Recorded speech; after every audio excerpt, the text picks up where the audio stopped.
Hello दोस्तों, last video में आपने जाना customer full life cycle use case के बारे में, लेकिन इस वीडियो में आप जानने वाले हैं 10 step customer full life cycle use case के। तो चलिए शुरू करते हैं। Step number 1, customer awareness. सबसे पहले तो कस्टमर को उसके पेन पॉइंट के बारे में पता होना चाहिए और आपको भी कस्टमर के पेन पॉइंट के बारे में पता होना चाहिए। इससे ही तो आपका सॉल्यूशन और वैल्यू प्रोपोजिशन डिसाइड होगी, इसलिए कस्टमर अवेयरनेस बहुत जरूरी है। Step number 2, finding your product and services. आपके प्रोडक्ट के बारे में या सर्विसेज के बारे में कस्टमर को कैसे पता चलेगा? आपके प्रोडक्ट कस्टमर को मिलेंगे कहां से? इससे आपकी गो टू मार्केटिंग स्ट्रेटेजी का अंदाजा भी हो जाएगा और कस्टमर की कॉस्ट ऑफ एक्वाइजिशन का भी। Third, product analysis. जब आपके कस्टमर आपका प्रोडक्ट यूज करते हैं या आपकी सर्विस यूज करते हैं तो उन्हें क्या वैल्यू मिल रही है, यह पता होना बहुत जरूरी है। आपके प्रोडक्ट्स के क्या फंक्शन हैं, आपको अपने कंपटीशन पर भी ध्यान देना बहुत जरूरी है, क्योंकि इससे आपकी एमवीपी में मदद मिलेगी, minimum viable product. Fourth, acquire and पे फॉर योर सर्विसेज। आपके कस्टमर को आपका प्रोडक्ट या सर्विसेज मिलेंगे कहां से, वो उन्हें कहां से खरीदेगा? इससे आपकी डिस्ट्रीब्यूशन और प्राइसिंग स्ट्रेटेजी डिसाइड हो जाती है।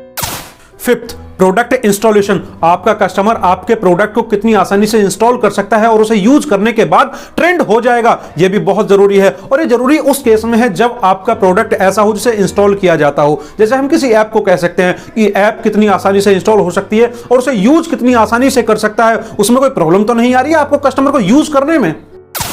6, use your product and services. आपका कस्टमर जब आपका प्रोडक्ट या सर्विस यूज कर रहा है तो उसे कितनी आसानी से यूज कर रहा है, उसके फंक्शंस क्या हैं, क्या उसे यूज करने में कोई प्रॉब्लम का सामना तो नहीं करना पड़ रहा है, यह भी देखना बहुत जरूरी है। आपका प्रोडक्ट एकदम इजी टू यूज होना चाहिए।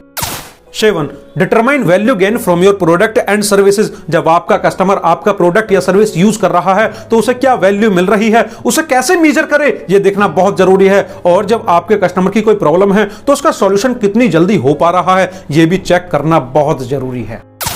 8, receive support from your product and services. जब आपका कस्टमर आपका प्रोडक्ट यूज कर रहा है और यूज करते समय उसे कोई प्रॉब्लम आती है, वो कोई प्रॉब्लम फेस करता है, तो उसे किस प्रकार सॉल्यूशन मिल रहा है? क्या आपके पास कोई ऑटोमेटेड सॉफ्टवेयर है जो उसकी प्रॉब्लम सोल्व करेगा, या फिर आप पर्सनली कॉल पर उसे लेते हैं कि भाई साहब आपकी ये वाली प्रॉब्लम है, इसका सॉल्यूशन ये है, उसे सॉल्यूशन बताते हैं। आपको भी पता है जब आपके फोन में कोई आप ऐप यूज कर रहे हैं, आपने ऐप इंस्टॉल किया है और उसे यूज करते समय आप कोई प्रॉब्लम फेस कर रहे हैं, आपकी समझ में नहीं आ रहा है, यदि उसके बैकग्राउंड में कोई सपोर्ट सिस्टम है तो आप उसे यूज करते हैं क्योंकि बताने वाला है और आपकी प्रॉब्लम का सॉल्यूशन उसे मिल जाता है, आपको मिल जाता है। लेकिन यदि आप ऐप यूज कर रहे हैं और उसका सॉल्यूशन आपको नहीं मिल रहा है, समझ में नहीं आ रहा है कि उसे कैसे यूज करें, तो आप उस ऐप को अनइंस्टॉल कर देंगे, यह बिल्कुल है। और यदि सॉल्यूशन मिल पा रहा है तो आप दूसरों को भी रिकमेंड करेंगे। तो वैसे ही आपको देखना है कि आपके प्रोडक्ट में यदि कस्टमर प्रॉब्लम फेस कर रहा है तो उसका सॉल्यूशन कैसे मिलेगा, उसकी प्रॉब्लम का सॉल्यूशन कैसे मिलेगा, यह चेक करना बहुत बहुत आवश्यक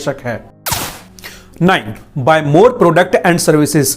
क्या आपका कस्टमर आपसे एक बार प्रोडक्ट खरीदने के बाद में क्या दोबारा आपके पास आता है? दोस्तों ध्यान रखें, आपका बेस्ट कस्टमर वही है जो आपका ऑलरेडी बायर है। इसलिए एंगेजमेंट बनाकर रखें अपने कस्टमर से, क्योंकि आपको चेक करना है कि आपका जो कस्टमर है क्या आपका लॉयल कस्टमर बन रहा है या नहीं, आपके पास बार बार आ रहा है या नहीं। इसीलिए उसको अच्छी सर्विस दें और एंगेजमेंट बनाकर रखें अपने कस्टमर से। 10th, spread awareness. आपका कस्टमर जब आपका प्रोडक्ट यूज करता है, यूज करने के बाद में क्या दूसरों को भी इसके बारे में बताता है कि भाई साहब मैं इस वाले प्रोडक्ट को यूज कर रहा हूं और मेरी ये प्रॉब्लम थी, उसका सॉल्यूशन मुझे मिल गया है, आप भी इस प्रोडक्ट को यूज कीजिए, इस सर्विस को आप भी यूज कीजिए। क्या आपका कस्टमर दूसरों को भी रिकमेंड करता है या नहीं? क्या आपका कस्टमर आपका एडवोकेट बनता है या नहीं? यह आपको चेक करना आवश्यक है। दोस्तों आपको भी पता है, आपको देखना है कि आपका एक बार जो कस्टमर बनता है उसके बाद में रिपीट कस्टमर बनना चाहिए, बार बार आपके पास आए, आपका लॉयल कस्टमर बने और उसके बाद में आपका एडवोकेट बने, मींस दूसरों को भी रिकमेंड करे आपके प्रोडक्ट के बारे में। तो दोस्तों ये थे पूरे 10 स्टेप्स जो कस्टमर की full life cycle use case का अंदाजा देते हैं। तो चलिए हम एक एग्जांपल के साथ समझते हैं। एग्जांपल लेते हैं हम नेटफ्लिक्स का, एक बहुत ही फेमस ब्रांड है जिस पे आप मूवीज या वेब सीरीज देखते हैं। कोशिश करेंगे कि इन 10 स्टेप्स को इस एग्जांपल के अंदर डालने की। तो सबसे पहली बात, कस्टमर को इनके बारे में कैसे पता चला? तो सबसे पहला वर्ड ऑफ माउथ, मैंने किसी और को बताया, दूसरे ने तीसरे को बताया, तीसरे ने चौथे को बताया, इस प्रकार। और दूसरा, इन्होंने इंटरनेट का माध्यम भी लिया, इन्होंने एड्स करने शुरू कर दिया। आपने देखा भी होगा यूट्यूब पर, फेसबुक पर और गूगल पर इनके काफी सारे ऐड भी आए। और अच्छी बात कि लोगों को इनका कंटेंट पसंद आने लगा। आपको पता है लॉकडाउन में जब लोग घर पर ही थे तो करें क्या, उनको समझ में नहीं आ रहा था, तो उन्होंने मूवीज और वेब सीरीज को देखना शुरू कर दिया। जो उनकी प्रॉब्लम थी उनका सॉल्यूशन उन्हें मिलने लगा। नेटफ्लिक्स ने देखा, अच्छा क्या लोग मेरे इस कंटेंट के लिए पे करने के लिए रेडी हैं?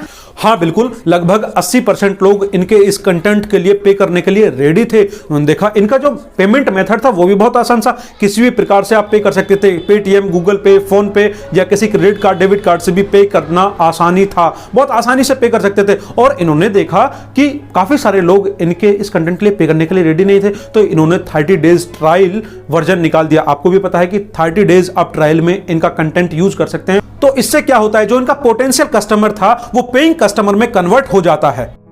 तो इस एग्जाम्पल को देने का तात्पर्य मेरा यही है कि जितना आप अपने कस्टमर की बर्निंग प्रॉब्लम को घुसकर समझेंगे उतना ही अच्छा आपका प्रोडक्ट रहेगा, आपका प्रोडक्ट उतना ही निखर कर आएगा।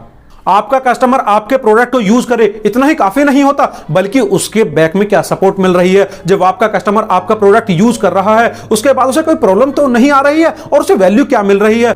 अगर प्रॉब्लम आ रही है तो उसका सॉल्यूशन आप किस प्रकार दे रहे हैं, यह भी देखना बहुत जरूरी है। तो दोस्तों, उम्मीद करता हूं कि यह वीडियो आपको पसंद आई होगी, और यदि आपके कोई सवाल हैं तो आप कमेंट बॉक्स में मुझसे कोई भी सवाल कर सकते हैं। मैं पूरी कोशिश करूंगा आपके इन सवालों का जवाब देने की। इस वीडियो को लाइक कीजिएगा और ज्यादा से ज्यादा लोगों को इस वीडियो को शेयर कीजिएगा, और इस चैनल को सब्सक्राइब जरूर कीजिएगा। इस वीडियो को लाइक कर हमारा उत्साह बढ़ाने के लिए और लोगों को शेयर करने के लिए और चैनल को सब्सक्राइब करने के लिए आपका हृदय की गहराइयों से बहुत बहुत धन्यवाद।